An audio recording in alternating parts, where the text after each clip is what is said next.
today's video, we discuss how FDA regulates direct-to-consumer tests.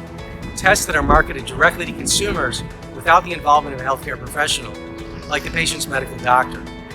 Usually these tests require that a consumer collect a saliva or urine sample specimen, send it to the lab for analysis. Many of our clients have asked us this question as healthcare startups are expanding their marketing of tests that consumer can do at home, notably COVID-19 tests. This has become a huge area recently, again with the coronavirus. Hi, I'm Michael H. Cohen, founding attorney of Cohen Healthcare Law Group.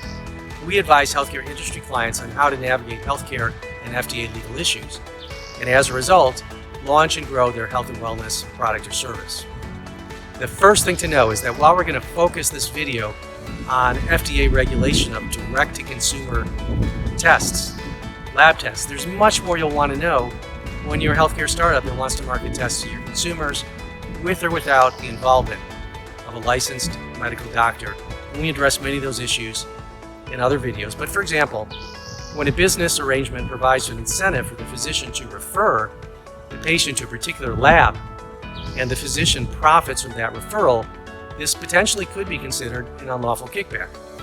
And where you have potential kickback issues, you also have potential violations of the prohibition against corporate practice of medicine.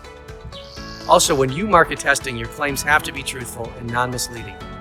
Otherwise, the Federal Trade Commission, the FTC, can launch an enforcement action based on false and deceptive advertising. Not fun. State attorneys general can jump on the litigation bandwagon, and so can private plaintiffs. Again, we address these issues in other videos, but now for the FDA fundamentals. A lot of direct-to-consumer testing involves genetic testing.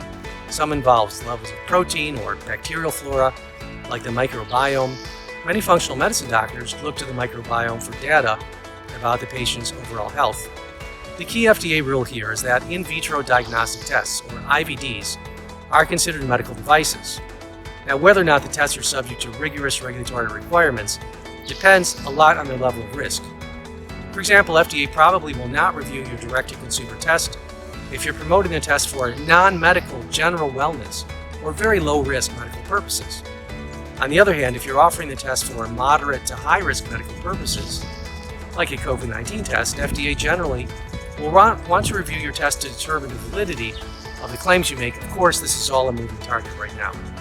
So you can have the exact same test, but depending on whether you make claims that are non-medical general wellness claims for purposes, or claims that are for medical purposes that are low risk, or claims that involve moderate to high health risk, you might be within or outside FDA purview and review, respectively. And also, FDA looks at whether the test offers accurate descriptive information that can easily be understood by consumer without the involvement of a healthcare provider. If it can, then the test likely can be sold direct to consumer without FDA review. And if it can't, then you need FDA review, and the test is likely considered a medical device.